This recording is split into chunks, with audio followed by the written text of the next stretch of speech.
बिस्मिल्लाहिर्रहमानिर्रहीम। अस्सलाम वालेकुम नाज़रीन, मैं हूं अहमद फवाद और आप देखते हैं मुझे मेरे यूट्यूब चैनल और फेसबुक पेज पर। नाज़रीन, आज के इस व्लॉग में दो बड़ी अहम खबरें हैं जिनके हवाले से जो तफसीलात हैं वो आप तक पहुंचाऊंगा। सबसे पहली खबर तो ये है कि वज़ीर-ए-आज़म इमरान खान साहब का एक अहम खिलाड़ी उसने पाकिस्तान तहरीक इंसाफ को छोड़ने का बाकायदा ऐलान कर लिया है, बल्कि एक दूसरी जमात में भी शमूलियत का ऐलान किया जा चुका है।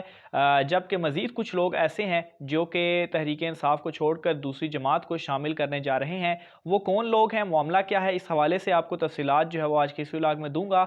और दूसरे नंबर पर नाज़रीन, शेख रशीद साहब जो हैं उनकी कुर्सी भी ख़तरे में है। इस हवाले से भी कुछ चीज़ें गर्दिश कर रही हैं। उनकी कुर्सी को कैसे ख़तरा है, दो वज़रा जो हैं वो आपस में किस तरह से वज़ारत दाखिला के ऊपर उनके दरमियान जंग है, इस हवाले से भी तफसीलात शेयर करूँगा। और इमरान खान साहब की ज़ेरसदारत आज एक हंगामी इजलास भी हुआ है। पीटीआई का जो इजलास था वो हुआ है, उसकी अंदरूनी कहानी क्या है, उसमें क्या डिस्कशंस हुई, ये तफसीलात भी आप तक पहुँचाऊँगा। तो सबसे पहले नाज़रीन, मैं बात करता हूँ पाकिस्तान तहरीक इंसाफ का अहम रहनुमा।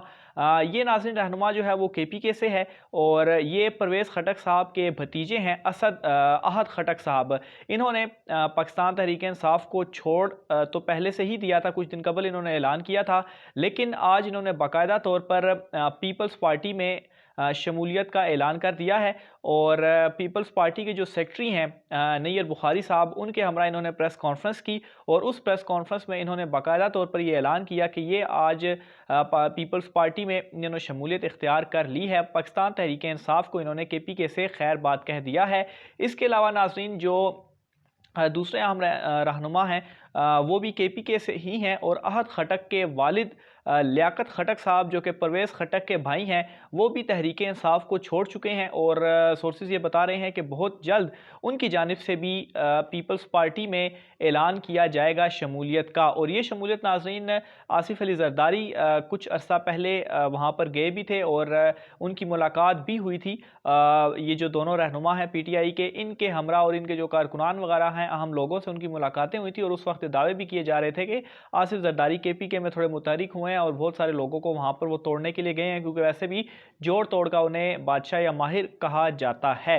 तो बहरहाल ये दो रहनुमा तोड़ लिए गए हैं, जबकि परवेज़ खटक साहब जो हैं, जो कि इस वक्त वज़ीर दिफा हैं, उनके हवाले से भी ये मामलात हैं कि वो भी इस चीज़ का वेट कर रहे हैं कि इमरान खान साहब ख़ुद उनको पार्टी से निकाल दे। और उनका एक इस हवाले से बयान भी आ चुका है कि वो ये चाहते हैं कि वो इमरान खान साहब की पीठ पीछे छुरा ना घोंपे, बल्कि इमरान खान साहब उन्हें ख़ुद पार्टी से निकाल दें। और इमरान खान साहब की पार्टी से निकालने के बाद वो भी पीपल्स पार्टी में शमूलियत इख्तियार कर सकते हैं। और इसकी रीज़न क्या है? ऑब्वियसली एक तो वो थोड़ा सा प्राउडनेस उनमें आ गई है कि वो चूँकि गुज़श्ता दौर में 2018 से कबल वज़ीर आला थे केपीके में, और उन्हीं की कारकर्दगी की वजह से इमरान खान की जो हुकूमत है, तहरीक इंसाफ की जो हुकूमत है, वो वापस केपीके में बनी है। और ऐसा हिस्ट्री में पहली मरतबा हुआ है कि किसी एक ही जमात की केपीके में दो मरतबा जो है वो हुकूमत बनी हो, लेकिन इस मरतबा उन्हें वज़ीर आला नहीं बनाया गया। और इसके अलावा बहुत सारे उनके जो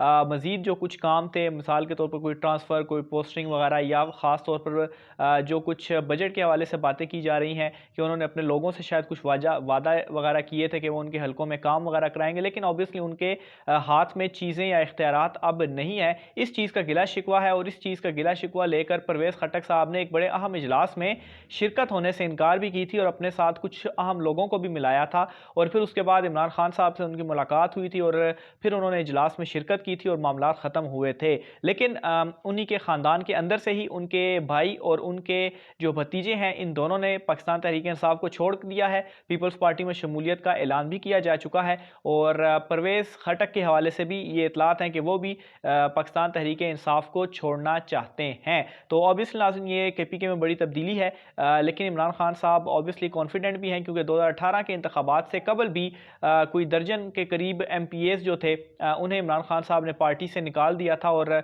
उसकी रीज़न यही थी कि वो पार्टी के साथ मुखलिस नहीं थे। बहरहाल इस हवाले से मज़ीद क्या होता है उसकी तफसीलात भी आप तक पहुँचाता रहूँगा। दूसरी अहम खबर नाज़रीन वो ये है कि एक थ्योरी गर्दिश कर रही है कि शेख रशीद अहमद साहब जो हैं, उनकी कुर्सी इस वक्त ख़तरे में है।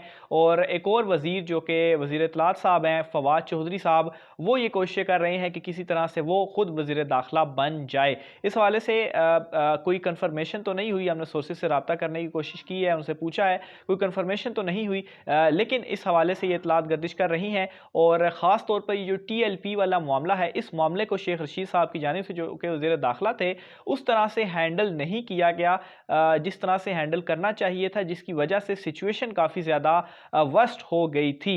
और बीच में शेख रशीद साहब के और फवाद चौधरी साहब के आपस में कुछ इख्तलाफात भी हैं, और ये गिले शिकवे भी सामने आ रहे हैं कि फवाद चौधरी साहब कुछ मुदाखलत भी कर रहे हैं शेख रशीद साहब की वजारत में। तो ये बड़ी अहम एक मामला है। इस हवाले से मज़ीद जो भी तफसीलात आती हैं वो भी आपके साथ हम शेयर करते रहेंगे।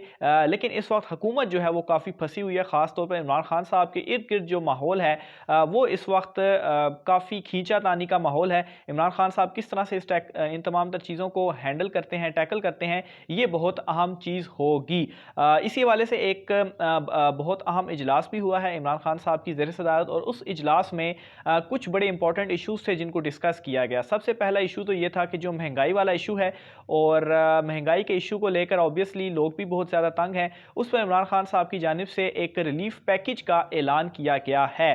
फैसला किया गया, अभी बाकायदा तौर पर वो पैकेज किस तरह का होगा, किस नौइयत का होगा, इसकी तफसीलात तो सामने नहीं आई, लेकिन एक पैकेज अनाउंस करने का फैसला किया गया है, जो कि बराह रास्त 1 करोड़ लोगों तक वो पैकेज पहुंचाया जाएगा, जिससे जो गरीब लोग हैं ऑब्वियसली उनको कुछ ना कुछ रिलीफ मिल सकता है, ख़ास तौर पर ये जो महंगाई का दौर चल रहा है। और दूसरे नंबर पर नाज़रीन, जो बल्दियाती इंतखाबात ख़ास तौर पर KPK में होने जा रहे हैं, और ओवरऑल भी जो बल्दियाती इंतखाबात हैं, इस हवाले से भी मामलात को ज़ेर बहस लाया जा रहा है कि ऑब्वियसली जो कुछ पंजाब में बल्दियाती इंतखाबात में हुआ, हालांकि नवाज़ लीग कोई बहुत ज़्यादा नशिस्तें हासिल करने में कामयाब नहीं हुई, लेकिन पंजाब के कुछ इलाके ऐसे थे जहां पर नवाज़ लीग ने आउट क्लास किया या एक क्लीन स्वीप किया, और पाकिस्तान तहरीक इंसाफ को वहाँ काफ़ी शिकस्त हुई। तो ऑब्वियसली एक हिकमत अमली भी तय की जा रही है, मामलात को भी देखा जा रहा है कि किस तरह से बल्दियाती इंतखाबात को जो है वो लड़ा जाए, और ख़ास तौर पर जो महंगाई की सिचुएशन है इस चीज़ को किस तरह से देखा जाए, क्योंकि वज़रा की जानिब से ये भी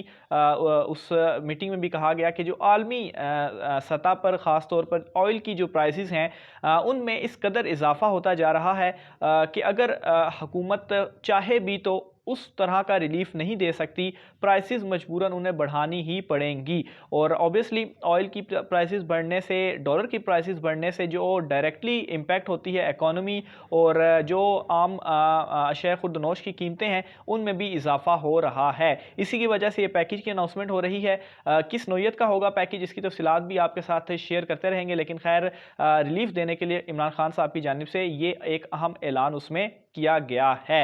मज़ीद जो भी तफसीलात होती हैं वो आप नाज़रीन के साथ शेयर करते रहेंगे। आपने अपनी राय का इज़हार इसमें लाजमी करना है, ख़ास तौर पर परवेज़ खटक की जो फैमिली है, या परवेज़ खटक साहब खुद जो कुछ इस वक्त कर रहे हैं उस हवाले से आपकी क्या राय है, और दूसरा जो कप्तान इस वक्त ये जो तमाम तर सूरत हाल है उसको किस तरीके से टैकल करेगा, कमेंट बॉक्स में लाजमी लिखिएगा। आज की व्लॉग से मुझे इजाज़त दीजिए, अल्लाह हाफ़िज़।